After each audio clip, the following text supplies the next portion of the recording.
مساء الفل يا اعزائي. تقريبا انا الوحيد في العالم مع بتوع مازيمبي اللي فرحانين بموضوع الماتش الساعه 3 ده. فبين الماتش الساعه 3 وخلص بدري، فقلت اما انزل الحق الغسق الشمس الجميله دي ونقول كلمتين لطاف كده على اللي حصل في الماتش. النهارده ماتش الاهلي ومازيمبي في ذهاب الدور اللي قبل النهائي افريقيا 2024. الاهلي وصل ان شاء الله عادي، واحتمال كبير ناخد البطوله. الترجي بس يشد حيلهم معانا النهارده ويوم الجمعه الجايه ولا باين السبت، وهياخدوا البطوله الاهلي عادي.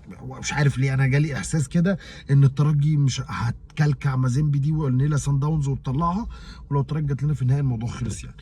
وحتى لو سان داونز اللي جت في النهائي ان شاء الله باذن الله، بس ايه الدنيا تمشي كده. ده اللي خلينا نتكلم بقى في الماتش نفسه. كابتن كولر جدو كولر هو موترني بشكل شخصي يعني. انا الفيديو اللي فات انا ما لحقتش اكمل فيه كلام، بس كان من ضمن الكلام اللي كنت اقول ان خلاص انا ابتديت افقد ثقتي في كولر، افقد ثقتي في جدو. والراجل ده بيهبل وبيعمل حاجات غريبه وبيبدا بمودست، ودي لعنه اصلا اوحش بكتير انك توقد ستات. ان اصلا تلعب بمودست، تبدا بمودست، ترضى تجيب مودست اصلا. المهم يجي النهارده يحصل كده يعني. كل مره يفضل مثلا 3 4 شهور زي الخرا، وبعدين يجي يكسب بطوله. 3 4 شهور زي الخرا، وبعدين يجي يلعب ماتش ضد ريال مدريد يبقى احسن واحد في العالم، وبعدين 3 ماتشات وبعدين يكسب الكاس.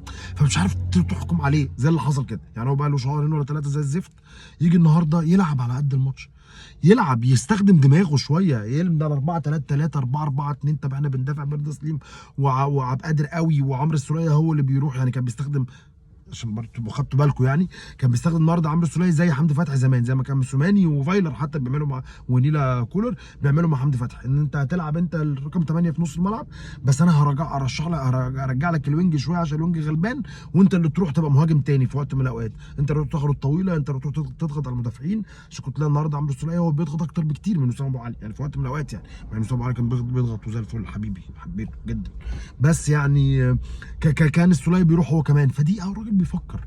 راجل لعب بتشكيل عادي جدا، لعب رضا سليم وعبد قادر. طب نقول رضا سليم ولا طاهر؟ بما ان طاهر اللي كان بيلعب، يعني اسف عبد قادر ولا طاهر؟ بما ان طاهر اللي كان بيلعب، وبما ان الماتش ده تلويش اصلا كله، فمحتاجين طاهر اكتر ما محتاجين عبد قادر. لا مش عدم ثقه في طاهر عشان عبد قادر زيه، بس الحنكشه عبد قادر كانت نفعت، وقفت الاهلي على رجله، فعملت الحاجه اللي كولر.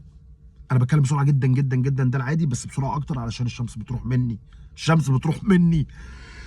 فاللي عمله النهارده كولر، الحاجه العظيمه اللي عملها كولر النهارده، غير انه بدا بتشكيل عادي جدا جدا. الاربعه اللي ورا هم الاربعه اللي بيلعبوا في نص الملعب. انا مش هحور كتير، انا هدافع فهنزل اكرم توفيق يخبط وكوكا جنبه، قدامهم اذا كان السوليه ولا قفشه من طين الجله قلبي لا تحزن، فمش فارقه كتير، فالعب بالسوليه. طب مش بس والوينجات، هلعب بقى بعمر كمال وانزل خالد عبد الفتاح هلاعبه وينجو؟ لا لا لا يا عم، العب برضه سليم.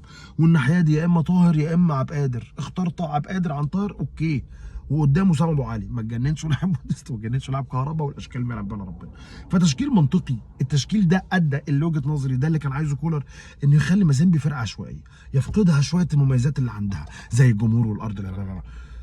ودي حاجه عظيمه جدا، كون ان كولر عرف يعملها ويوصل مازيمبي ان تبقى فرقه عشوائيه تقعد تخبط كده وتعمل اوفرات ومش عارف كلام ما ياكلش. عادي جدا الاهلي بيتعامل مع الحاجات دي، ده النادي الاهلي يعني.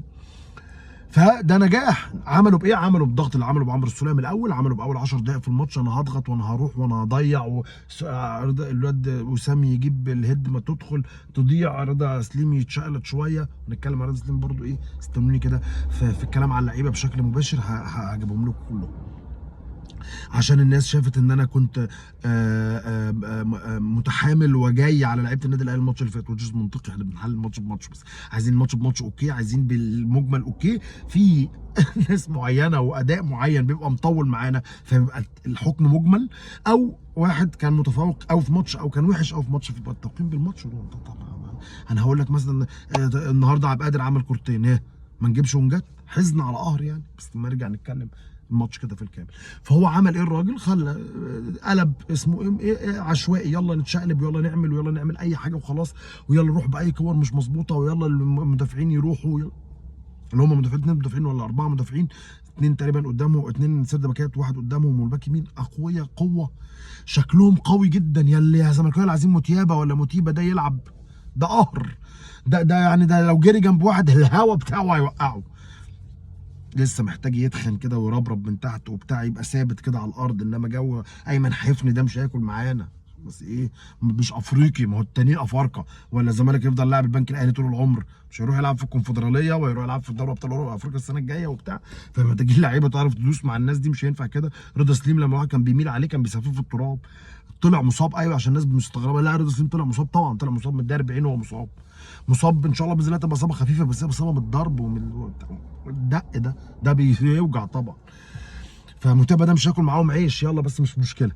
فيلا اول ما الاهلي خرج بالفرقه بقى براها، الحلويات ابتدت تبان بقى. احنا نلعب عادي، نطلع بالكرة بالراحه، رحنا مره واتنين، نروح مره من على اليمين ومره من على الشمال. الفرقه كانت مستنيه نلعب 4-3-3، لا انا هلعب بقى احيانا وانا بدافع 4-4-2 زي الكرة اللي ضاعت وشوبير قاعد يزعق رضا سليم جدا انه ما نزلش ليه. فلو بصيت هتلاقي محمد هاني عامل تغطيه ممتازه ان هو داخل في القلب، فكان المفروض ينزل يغطي 4-4-2، ف 4-4-2 هو الوينج. بس رضا سليم كان تقريبا لسه متخيل احنا لسه بنلعب 4-3-3، فهو عنده هاف ديفندر معاه، المفروض يتوقع ان اكرم يغطي، بس اكرم كان ضم في نص ملعب ورا. طيب تعالوا كده عشان يبقى ايه نتكلم بسرعه. انا يا جماعه عندي فقر ابداعي، لو سمحتوا اكتبوا بقى في الكومنتات، قولوا لي كلام اقوله، يعني قولوا لي مواضيع اتكلم فيها، علشان انا مش بلحق ومش عندي وقت ومش عارف ايه، فبعمل والشمس بتروح مني بالمره. فبعمل فيديو تقريبا بقول اللي عندي، وحضراتكم مشكورين لو اتكلمتوا على حاجه في الكومنتات من تحت كده هرد بفيديوز اعتقد عشان بيبقى كلام لسه ما جاش في دماغي، او انا ما لحقتش، او اتكلمت بعد الماتش على طول، او الوقت خلص، او النور، او بتاع. ف الاهلي لعب النهارده. ايه التشكيل بقى ونقول على اللي جاي بالمره. التشكيل: مصطفى شوبير جون ممتاز، حارس مرمى ممتاز ما شاء الله عليه، بسم الله ما شاء الله، يعني حاجه تفرح، حاجه تفرح اقسم بالله العظيم. ليه غلطات، ايوه طبعا ليه غلطات. النهارده ما اقدرش اقول ان هو كان نجم الماتش، مع انه نجم الماتش، بس ما اقدرش اقول كده ليه، علشان الاهلي كان عامل اللي عليه، المدافعين عاملين اللي عليهم، المهاجمين بيروحوا، نص الملعب واقع شويه، فالناس بتساعد بعض، المدرب حط خطه الى حد ما لطيفه على قد امكانيات اللعيبه اللي عنده، على قد اللي يقدر يعمله. فعشان كده لما شوبير يصد فنقول تمام، جون عمل اللي عليه وصد، يعني زي الفل يعني مش كل كره تدخل، احنا متعودين ان كل كره تروح تدخل يعني.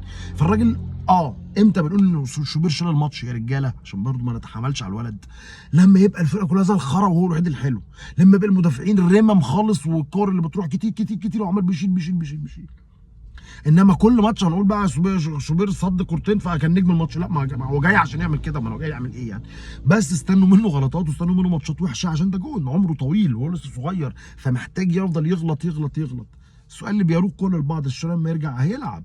ايوه الشناوي لما يرجع هيلعب واحده واحده بس كده، بس هيلعب وهو عارف ان وراه تقله، مش ايمن جبر ولا اسمه ايه اللي كان بيلعب ده، الله يمسيه بالخير، اللي بيلعب هو في الجونه دلوقتي ولا في زد، اسمه ايه مش فاكر يعني، علي جابر مش مهم يعني. جون محترم وجميل، بس يعني ما كان لما بينزل ما بيبقاش كده، كان واخد على ان هو يبقى احتياطي. انما الراجل ده مش، وانا عندي 24 سنه هفضل احتياطي طول عمري، فعشان كده بيلعب. فالشناوي لما يرجع يبقى واقف على رجله، عشان عارف اللي وراه واحد تقيل، ولو ما كانش شبه، لو التقيل ده مش هيلعب، او لما الشناوي يعبط، لا انا عندي واحد تقيل ينفع يلعب ماتشات كاس ويستحملني ويشني، ينفع لما الشناوي يبقى واقع انا عارف ان هينزل واحد ينفع اخد منه روتيشن، حتى روتيشن طويل شويه لصالح الشناوي. بابو تلت كده. محمد هاني ده اخره، مش هنتكلم كتير في الموضوع ده، وده اخره خلاص، عمل اللي عليه وغطى التغطيات العكسيه النهارده ممتاز. بما ان ما بنطلبش محمد هاني اداء هجومي، فمحمد هاني لعيب كويس زي ما هو حصل كده. حتى فكره الدفاع ان 1-على-1 والترقصات اللي كانت بترقصها محمد هاني في العادي ما شفناهاش النهارده كتير، يمكن مش عشان محمد هاني حلو، بس عشان المخرج كان وحش يعني، المخرج كان اوحش من اننا نشوف محمد هاني كان حلو ولا وحش يعني.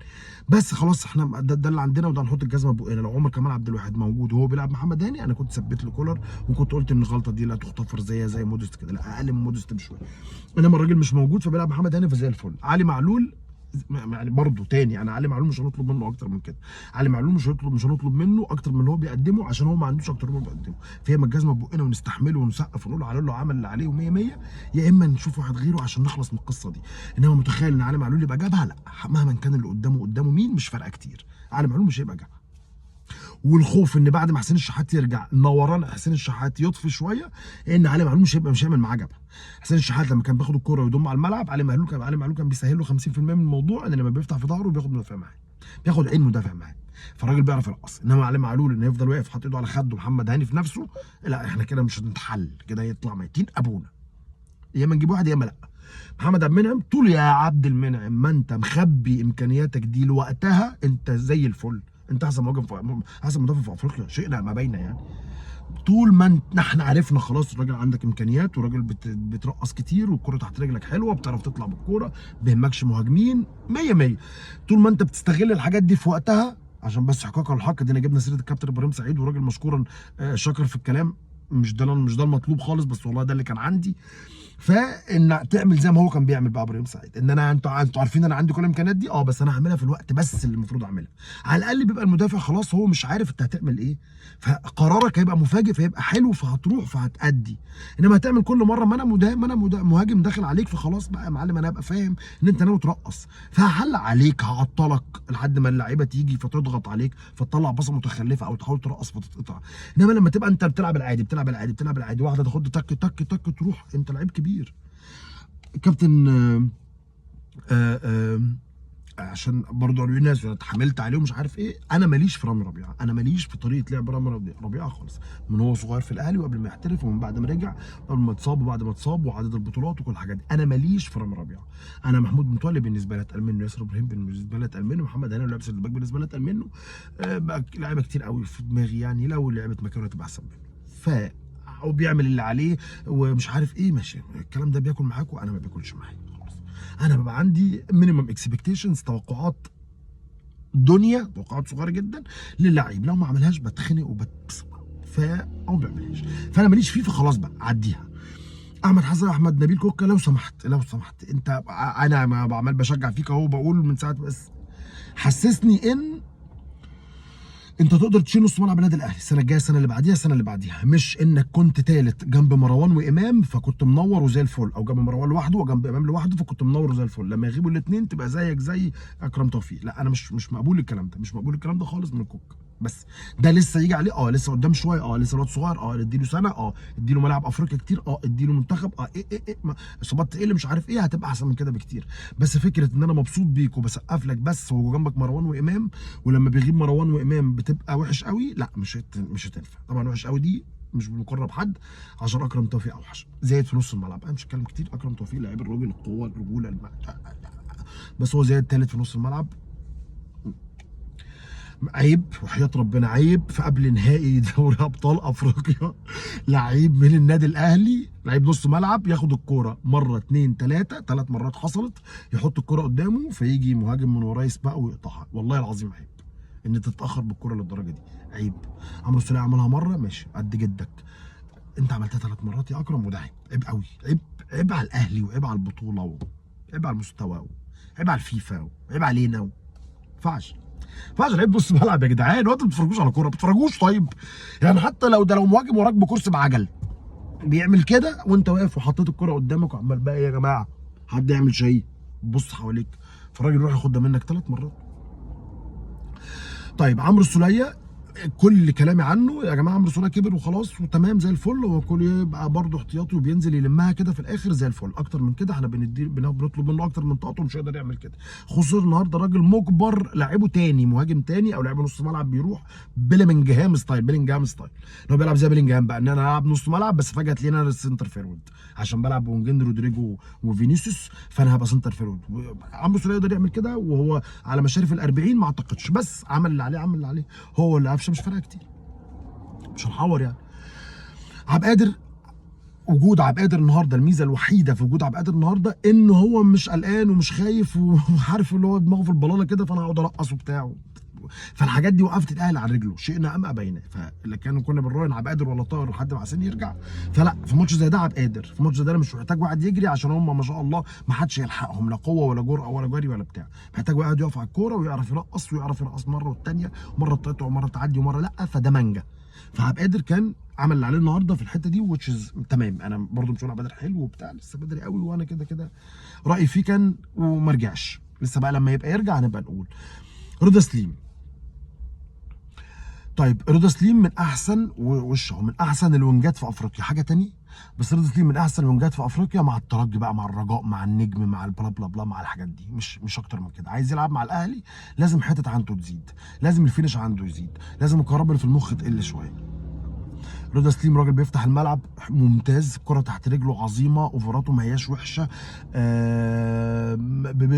بيضم في القلب، لو انت بتحتاج يضم في القلب اللي بيلعب يمين 100 100، عنده بس ايه، ان انا كره هتجيلي هشوطها على الجون في اي وقت. دي حاجه مش فينشر، انت كده مش فينشر.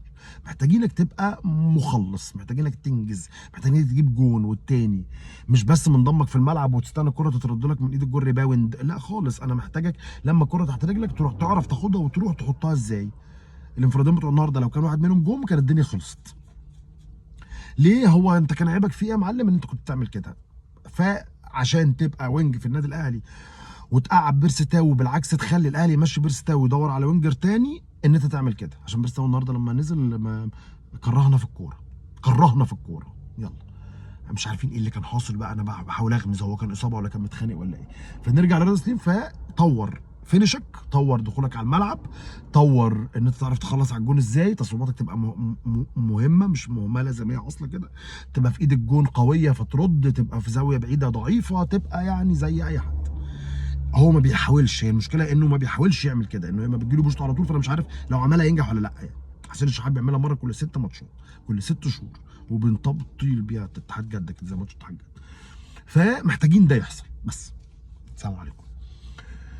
وسام ابو علي، فاكرين لما كنا بنقول اختار ايه اسمها ايه، تقييم التجربه وتقييم الاداء ومش عارف ايه والكلام الكبير ده كله، ده اللي احنا كنا نقصده. الاهلي كان محتاج مهاجم، وسام ابو علي مهاجم كبير، ومحتاج وسام ابو علي لسه يجي منه، ولو صبرنا عليه هينفع ومش عارف ايه.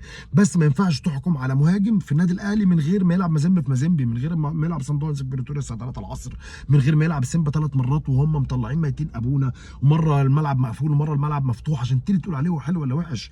انما فكره انت تقرر حلو ولا وحش من ماتش البنك الاهلي وبلديه المحله وبتاع، ده موضوع صعب خالص. لما بنقول التأقلم والتكيف ومش عارف ايه، مش ان انت بتجيب مهاجم تعلمه، بتجيب مهاجم تعيشه في الظروف اللي زي القاره اللي بنلعب فيها. الموضوع مش فنلندا والدنمارك، موضوع مختلف. عشان كده مثلا موديست واسامه ابو علي كنت ضربتهم الاثنين في الخلاط ومعاهم اثنين كمان زي موليكا. هل موليكا انت هتيجي تجيبه تعلمه كوره؟ لا. هل انت هتعلمه ايه؟ مش هتعلمه حاجه يا معلم. تقوم في الخرا زي العيال دول، تمرنوا في الغابات وملاعب معفنه ورمل وبتاع، فانت ليك في الكلام ده، فهيخش يدوس معاك على طول عكس اسامه ابو علي. بس يستاهل ان نصبر عليه؟ ايوه طبعا، طبعا يستاهل. طبعا وسام ابو علي وهو كده احسن من كهربا، مش كارون بودستين، عشان بس نجيب من باب وتلت. ف ده المجمل هو كل اللعيبه، بس وسام ابو علي هو ده اللي احنا محتاجينه، انه نصبر عليه شويه لحد ما يتاقلم عشان نقدر نقيمه تقييم نهائي انه هو مهاجم سوبر في النادي الاهلي ولا لا. ده المهاجم اللي النادي الاهلي مستنيه بقاله 100 سنه ولا لا. بس دلوقتي يا جماعه ما تقفروش وما تدوش راجل اكتر من قيمته، وما تدوش راجل اكبر من حجمه، وما تنفخوش، عشان احنا النفخ نفخنا لسه شويه، لسه في 5 6 ماتشات في افريقيا ملاعين زي ما حاصل كده لسه، عشان نقدر نقول الولد كويس ولا لا. طيب، واخيرا وليس اخيرا، قرر النادي الاهلي فسخ التعاقد مع موديست، او يعني عدم تجديد عقده، وده قرار اشبه بانك بتعدل العربيه بعد ما اتقلبت. يعني انت بتجري على الطريق السريع وربنا كرمك واتقلبت 3 4 قلبات عشان انت ما لحقتش تعدل الدركسيون، فانت نايم على ظهرك كده بتعدل الدركسيون. ده اشبه قرار عدم التجديد لموديست، ده اشبه بهذا الحد. طيب اللي هيقول غسيل اموال واموال عامه ومش عارف ايه وازاي كده وازاي الاهلي يروح يشتري، يا جماعه ايزي كوم ايزي جو، بمنتهى السهوله كده، ما جاء بالسهل فبيروح بالسهل، عشان نبقى متفقين، عشان نجيب الموضوع ده اخره. تركي آل الشيخ لما يديك $1,000,000 عشان تكسب الزمالك في هناك، وتديك $1,000,000 عشان خاطر تروح، فانت تروح تلعب ماتش كنت هتلعبه هنا ب 5000 جنيه وهيبقى عليك تلفات في الاستاد مش عارف تسددها، فجاه يطلع لك من الماتش 3 4 مليون دولار. منطقي ان انت تروح تجيب موديست عشان نجيب من الاخر. ربك رب عطا بيد البرد على قد الغطا. انا ما معيش فلوس هجيب فلافيو ب 400 جنيه سنه اقعد احميه واليفه، السنه اللي بعديها ابقى مهاجم افريقيا الاول. ليه؟ علشان على قد الفلوس اللي عندي وعلى قد الدنيا ما هي جايه وبتاع. انما ماتش الزمالك في الكاس هلعبه هنا، هكسب الزمالك 2-0 ولا 2-1 ولا ايا من كان، هاخد 250 جنيه واللعيبه هتاخد مني اصلا مكافآت 3 4 مليون 5 10 مليون، فهبقى مديون، فاتحاد الكوره مش عارف ايه فيطلب مني تلفات الاستاد فمش هدفعها، فتنفع تروح تجيب مهاجم كويس. انما انت ماتش الاهلي والزمالك تروح تلعبه في الرياض بتاخد $1,000,000 عشان رحت، $1,000,000 مكافاه، و50,000 دولار عشان خاطر الجون، و50,000 دولار عشان الاسيست، و50,000 دولار عشان شكلك عاجب تركي آل الشيخ، وساعه رولكس علشان تركي آل الشيخ بيحبك ومش عارف ايه، و3 4 مليون دولار وانت راجع، ما هتروح تجيب موديست. تروح تشرب مخدرات على طول، زي ما الراجل اللي بيدي ابنه فلوس كتيره كده فجاه يديه بيشرب مخدرات، بيشرب مخدرات غاليه، انت بتديله فلوس كتير قوي برضه. فالحمد لله، الحمد لله ان هي جت على قد موديست وجت على قد الكلام ده، والحمد لله مش هنجدد، والحمد لله الموضوع يخلص بقى عشان قرفنا. نرجع تاني، النادي الاهلي بيثبت والله العظيم 3 مرارا وتكرارا ان هو نادي كبير ونادي عظيم، وشاء من شاء وابى من ابى. واخسر ماتش من الزمالك عادي، انا مستواي زي الخرا اللي على الاهلاويه كانوا مستنيين فاتحين الكشاكيل بتاعت الساعه 3 العصر، الجمهور وحش، الارض وحش، الحكم وحش، المصور وحش، الميه مش ساقعه، يضربونا بالشباشب. فجاه لقوا الفرقه عادي، لقوا بتلعب عادي جدا وممكن تكسب عادي جدا، وتخلصنا من عقده مازيمبي دي طول الى الابد، الى الابد. فهي الجو كان وحش، الجو وحشت، الجو كانت عملت ايه عادي، ما هو الاهلي بيعرف يلعب، هو عادي عادي وحياة ربنا. ما وحتى على فكره، عشان انا بقول مش عشان كده الاهلي، مش بقول كده عشان الاهلي تعادل، والله ابدا، اقسم بالله لو الاهلي كان جه في جون من اللخبطه اللي حصلت في اخر شويه، او الهجمات العشوائيه اللي كان بيعملها مزمبي، وكان الاهلي جه في جون، والله كان كلامي هو ما هيتغير، وهو الاهلي قادر يكسب هنا 3 4 عادي. مازيمبي بتتحول فرقه عشوائيه وبتضغط عليها ضغط كويس، فالاهلي يقدر يكسب هنا. مروان يرجع، مش عارف امام يرجع، مش عارف يعني مين اللي هنا هيرجع، حسين الشحات. طبعا 3 مهمين، عشان برضو الناس اللي بتقول عليا بتقول اصل لا، ما تقولش انت بتقول الاهلي عنده نواقص، هو ما عندوش نواقص، لا عنده نواقص طبعا، ولازم تقول ان عنده نواقص، بس لازم تبقى تقيل كفايه ان النواقص بتاعتك مهما كترت اللعيبه اللي بره ما توقعكش لهذه الدرجه، عشان انت الاهلي. انما ايوه ريال مدريد برضه مانشستر سيتي لو لعبت من غير جريليتش، من غير نيلا دي بروين ورودري وهالاند، هتبقى فرقه عاديه. 3 تقايل بس اللي هينزلوا مش هيوحشوا، مش هيخسروك، اللي هينزلوا مش هيبقى عندهم مكسب ومش عارفين يجيبوه عشان هم حزن، ده الفرق. انما انت عندك غيابات، طبعا عندك غيابات، وتوقع ان يبقى عندك غيابات كل مره، وربنا يدي اللعيبه كلها الصحه، بس ممكن الثلاث دول يرجعوا، رضا سليم واسامه ابو علي وبيرسي تاو وديانج لسه ما يرجع عادي يعني. هتقعد تعيط بقى تقول اصل خالد عبد الفتاح مصاب؟ هنخلص ونعدي الموضوع ده. في الموضوع مش موضوع ان انا باجي على الاهلي عشان ما بقول لا ما عندوش غيابات والاهلي منحدر، ولا لا الاهلي منحدر طبعا، وكل الكلام ده از سيستم. انما وقت العشوائيه بتبقى محتاج اللعيبه اللي عندك تكسبك. احنا كسرنا ال 20 دقيقه، انا ممكن اكسر ال 20 ساعه رغي، مش في الموضوع ده، في مواضيع عده. اعزائي واحبائي الصغار، لو انا قلت حاجه مش على هواكم اتحرقوا، لو انا قلت حاجه حلوه على هواكم اوكي، لو انا قلت حاجه، لو انا ما قلتش حاجه، ده المهم بقى في الموضوع، لو انا ما قلتش حاجه انتوا كنتوا عايزين اقولها، لو سمحتوا قولوا لي وانا اقولها. ساعدوني في محاولة التجديد من فقر الإبداع اللي عندي ده، علشان إن شاء الله نعمل فيديوهات أكتر، ونستغل الإنترنت أكتر، ونكسب شركة وي أكتر وأكتر. شكرا جزيلا أعزائي، سلام عليكم.